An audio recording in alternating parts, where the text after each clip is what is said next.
श्री स्वामी समर्थ. अक्कलकोटमधील स्वामी दरबारात सुंदराबाईंचा मनमानी कारभार सुरू होता. अनेक लोक विविध इच्छा मनोकामना मनात ठेवून येत.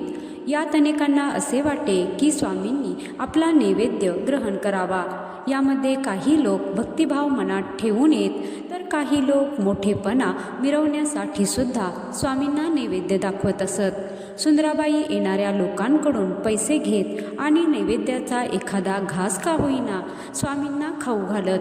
परंतु बहुतेक वेळा स्वामी मूर्ती स्वरूपानंदात तल्लीन झालेली असे आणि ह्या भावदशेतच सुंदराबाई स्वामींना नैवेद्याचा घास भरवत. एकदा सुंदराबाईंनी एका व्यक्तीकडून स्वामींना नैवेद्य खाऊ घालण्यासाठी पैसे घेतले आणि नैवेद्याचे ताट घेऊन त्या स्वामींपाशी गेल्या.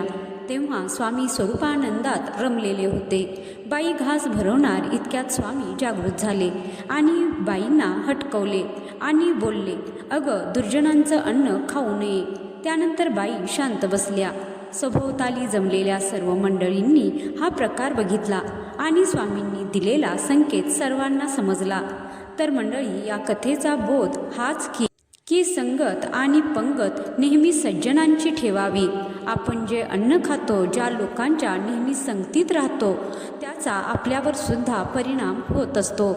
हे कायम लक्षात ठेवा. जय श्री स्वामी समर्थ.